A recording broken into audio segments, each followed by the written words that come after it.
Dans le centre de Londres, des archéologues pensent avoir découvert un cimetière datant de la peste noire. À l'occasion d'un chantier pour construire une ligne ferroviaire, 13 corps ont été exhumés, mais il y en aurait beaucoup plus, sans doute 50 000. Les ossements vont être analysés au musée d'archéologie de Londres, mais pour ce spécialiste, tous les signes sont là. La profondeur des sépultures, les poteries trouvées avec les squelettes et le fait que les corps soient enterrés dans des linceuls et non des cercueils. Après 650 ans passés sous terre, ces ossements ne sont plus contagieux. Au XIVe siècle, la pandémie avait tué 1,5 million de personnes en 3 ans, soit un tiers de la population anglaise. Restons dans le comestible, si vous le voulez bien. Alors, c'est peut-être de l'intox, voire du botox. Les condamnés chinois exécutés se retrouvent dans des crèmes. Ah. Des crèmes pour la... Oui, oui. Bon, d'habitude, on met de la baleine et du phoque pour une fois qu'on recycle des vrais coupables.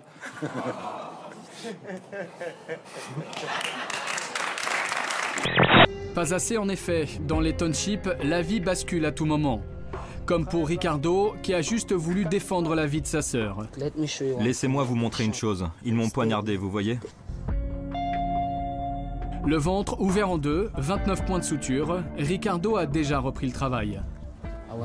J'ai été tout seul à l'hôpital, car je savais que les ambulances mettent beaucoup de temps à arriver ici. Je serais mort bien avant qu'elles arrivent. Opérée le mois dernier de la hanche, Lady Gaga doit se déplacer en fauteuil roulant. Mais évidemment, pas question de faire dans le classique quand on est une diva. Elle s'est offert un fauteuil en or. Armature plaqué or 24 carats, siège en cuir noir inclinable et petit au vent pour se protéger de la pluie. Avec une fortune estimée à plus de 90 millions d'euros, elle peut bien se le permettre. Si un Qatarien ne souhaite pas travailler, il reçoit une allocation de 2 000 € par mois. Oui.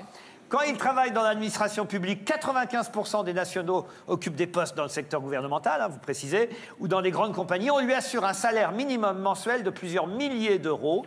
Et un instituteur, pour donner envie aux instituts français, un instituteur qatarien peut gagner entre 6 000 et 8 000 € par mois.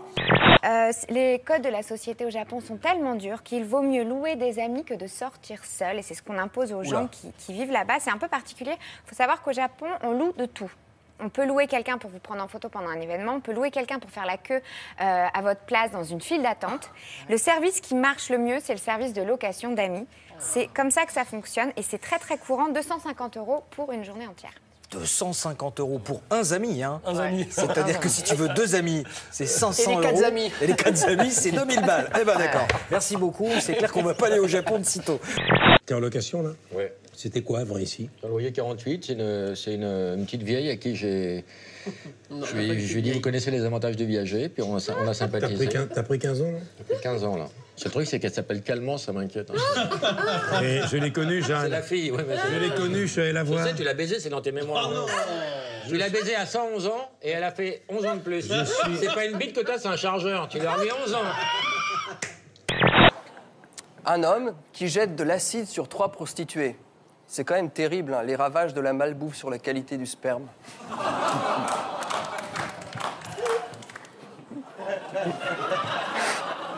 T'as compris le truc? Ça signe, hein. C'est... Culture. Et deuxième info, en Turquie, la lutte se pratique avec le corps huilé à l'huile d'olive, le but étant de renverser son adversaire en passant sa main sous sa ceinture. Mais attention, si un des combattants déchire la culotte de l'autre, il est disqualifié. Véridique, sexy.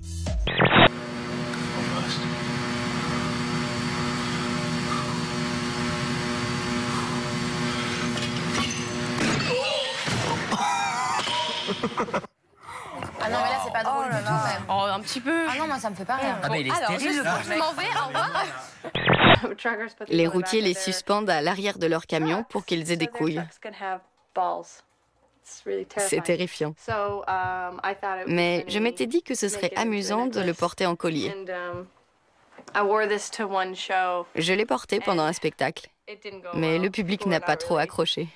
Moi, si vous voulez une petite anecdote, j'ai eu un petit problème lors de mon sol élastique. Le harnais, le défi m'a coincé un testicule. Oui. Et il est devenu tout bleu pendant quelques semaines. Vous voyez. Depuis, ça va mieux? Depuis, ça va mieux. Bon, bah vous nous le montrerez demain. Bon appétit, bien sûr. Oui. Merci beaucoup. Alors, Alison, pour toi, j'ai pris quelque chose d'autre. Et si quelqu'un veut comme Alison, je lui remettrai une assiette comme ça parce que voilà, j'ai un gros bout. Non, un gros bout de genre de rôti, voilà. Elle nous réunit un peu dans le salon où elle nous explique encore le fait qu'elle veut perdre 8 kilos en 2 mois. L'objectif, c'est 62 kilos. Donc j'ai 2 mois pour ça. Tu veux perdre 8 kilos. Ouais. Frédéric, elle est déterminée. Elle a 10 semaines, je pense que c'est possible. En plus, c'est quelqu'un qui en veut. On va devoir se la supporter déjà qu'elle est aigrie et sans faire de régime. Alors là, ça va être le chaos total, quoi. La mamie qui veut faire un régime. Le calvaire. Alors, Florence, dites-moi. Alors moi, j'ai un mari qui, quand il a faim, on le sait, parce que du coup, il mange la bouche ouverte, mais alors en respirant très très fort, en faisant des... Ça s'appelle un animal. Mais tout ça en regardant la télé. Depuis le début, là, il est pas intelligent. Il ne saura pas faire des mots fléchés et il mange comme un... Ah, donc en fait, c'est non, un animal. il fait beaucoup de bruit quand il mange. Il dort toujours à l'écurie? Non, pas encore.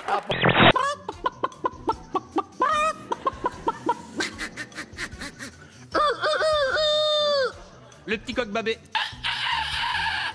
Le dindon.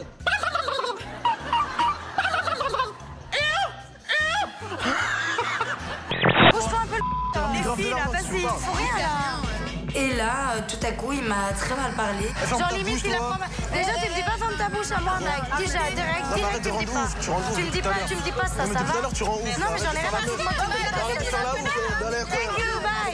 Thank you, non, tu me dis pas ferme ta bouche à moi, ça va? On s'engueule plus. Comment ça? Patrick, quand je dis que les deux livres se ressemblent et que c'est différent dans le style, ce que je veux dire par là, c'est que moi, ça me plaît, moi, ça me fait rire, évidemment, mais je n'imagine pas dans un livre de Philippe Labro, où si un jour Philippe Labro croisait dans la rue un jeune de banlieue qui lui dit « Va niquer ta mère », je n'imagine pas Philippe lui répondre « Si j'avais niqué la tienne, j'aurais joui dans les draps ». Vous voyez, c'est toute la différence entre les deux. Jean-Luc, faites Tarzan. Faites Tarzan. Non! Les éléphants sont là, Jean-Luc. Mais c'est pas vrai! Les éléphants sont là. Refaites-moi l'éléphant!